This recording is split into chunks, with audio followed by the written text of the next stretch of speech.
बड़ा शौक था, कभी नल के नीचे तो कभी तालाब के पास। अरे मेरी नीली वाली लुंगी नहीं दिख रही है। विभा की अम्मा, कहाँ रखी है लुंगी? अरे वो तो विभा ने परसों ही धोकर रखी थी आपकी अलमारी में, देखो वहीं होगी। वो ना मैंने आज धो दी, मुझे लगा कि गंदी हो गई होगी। अरे कैसे गंदी हो गई थी, उसे तो मैंने पहना भी नहीं। हे भगवान, इस लड़की के कपड़े धोने की आदत से परेशान हो गया हूँ मैं। जितना तो घर में राशन नहीं आता, उससे कहीं ज्यादा डिटर्जेंट पाउडर का खर्चा है। इसकी शादी करवा दो, शादी जाए अपने घर में ही करे काम, फिर चाहे घर के कपड़े धोने हो या पूरे गांव के। हाँ ठीक बोल रही हूँ, देखता हूँ मैं कोई लड़का। वो दिन भी आ जाता है जब विभा को देखने लड़के वाले आ जाते हैं। लड़की मुझे अच्छी लगी। होने वाली सास कहती है, बेटी अगर कुछ पूछना है तो पूछ लो। वैसे तो हमारी लड़की बहुत ही शर्मीली है, जो बोल दो वो मान लेती है, इसे क्या पूछना होगा। अरे कैसी बात कर रही हो माँ, मुझे इन लोगों के घर रहना है, सवाल तो कई है। हाँ हाँ बेटा, पूछ लो ना, क्या पूछना है। आप लोगों के घर कपड़े कौन धोता है? सास का मुंह बन जाता है। देखो, अगर तुम ये कहना चाहती हो कि तुम्हें कपड़े धोने नहीं आते तो सुन लो, कपड़े मैं ही धोती हूँ, लेकिन तुम्हारे आ जाने के बाद मैं रुमाल तक नहीं धोऊंगी। अरे चुप रहना भाग्यवान, बहू बेचारी घर आई नहीं, उसे डराना शुरू कर दिया। वो क्या है ना बिटिया, अभी तक तो ये कल्लू की माँ ही धोती थी, लेकिन अब तुम्हारे पापा तो दहेज में वॉशिंग मशीन देंगे ही।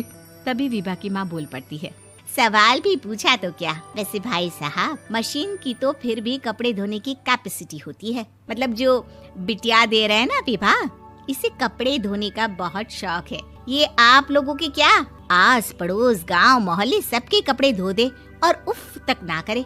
बाहर देखा नहीं आपने कितने कपड़े सूख रहे हैं, सब हमारी बिटिया ने ही तो धोए हैं। बस भी करो ना माँ, शर्म आ रही इतनी तारीफ सुनकर।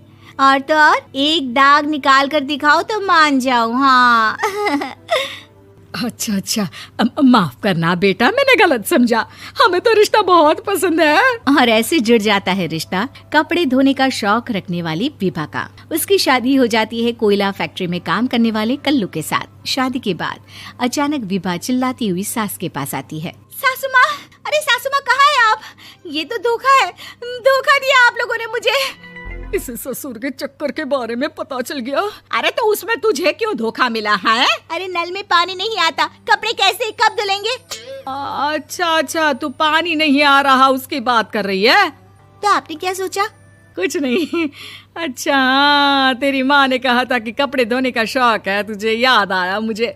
शौक बोलकर कपड़े धोने वाले मेरे जुनून को कम ना आके सासू माँ, कपड़ा धोना मेरा गुरूर है। तभी पति भी वहाँ आ जाता है। अभी मैंने इसे सनी देओल की फिल्म दिखाई है, उसी के डायलॉग मार रही है माँ। अच्छा सुन, साफ साफ बता रही हूँ, पानी सुबह 4 से 6 और शाम को 10 से 12 आता है, समझी?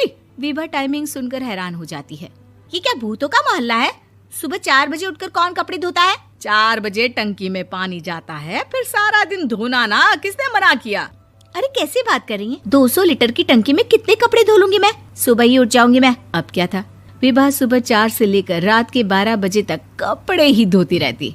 एक रोज सास पड़ोस से निकलकर कहीं जा रही होती है कि साथ वाली कहती है, हाँ कल्लू की माँ, जरा ये बताओ कि 2 साड़ी है, 2 ब्लाउज और एक पेटीकोट और एक नाड़े वाला लंबा कच्छा। हाँ तो? अरे तो क्या, कितना लोगी धुलाई ये बताओ। धोबन दिख रहे हैं हम क्या? हमारे पति सरकारी नौकरी से अभी रिटायर हुए हैं और बेटा सुपरवाइजर है कोयला फैक्ट्री में। धोबन समझ रखा है हमें? हाय रे कल्लू की अम्मा, माफ कर दो, वो तो मोहल्ले में यही सब बता रहे थे कि तुमने बहू को कपड़ा धुलवाने के काम में लगा दिया है। सास को पड़ोसन की बात सुनकर गुस्सा आ जाता है। वो घर पहुंचती है जहां घर के बाहर ही इतने सारे कपड़े सूख रहे होते हैं जितने कि किसी धोबन के घर पर। अरे ओ कल्लू की दुल्हन, बाहर निकल। माँ जी यहीं आ जाओ, बाथरूम में चादर धो रहे हैं हम। अरे अभी हम धोते हैं, तुमको बाहर निकलो। ये आस पड़ोस वाले बोल रहे हैं कि हम बहू से कपड़े धुलवा कर उसे कपड़ा धोने वाली बना दिए हैं। अरे छोड़ो ना माँ जी, किन लोगों की बातों में आती हो? आस पास के लोगों का तो काम ही होता है कि वो किसी तरह सास बहू को लड़ा दे। बहू सारे घर के कपड़े धोती है, ये क्या कम है? बोलिए। सास को भी लग जाता है कि वो बहू का ये सनकीपन नहीं छुड़वा सकती, इससे अच्छा है कि खुद ही चुप हो जाए। एक रोज सास और बहू मंदिर जाते हैं, जहाँ सास की साड़ी वहाँ खड़ी भीख मांगने वाली से मिलती है। माँ जी क्या बात है, आपकी साड़ी उस भिखारन से कितनी मिल रही है ना? हाँ देखो तो दोनों की साड़ी मिल रही है। क्या बात है कल्लू की अम्मा, तुम खुद को तो अफसर की बीवी बताती हो और ऐसी सिंपल सी प्लेन साड़ी पहनकर घूमती हो। सिंपल और प्लेन नहीं है ये साड़ी। तो क्या सोने के धागे से फूल बने हैं? कुछ भी सासू माँ, कुछ भी। हाँ, बने थे इस साड़ी में सोने के धागे से फूल। मेरे पति लेकर आए थे मद्रास से स्पेशली मेरे लिए 10,000 की। ताहे भाई साहब इस भिखारन के लिए भी सेम टू सेम साड़ी लेकर आए होंगे 10,000 की।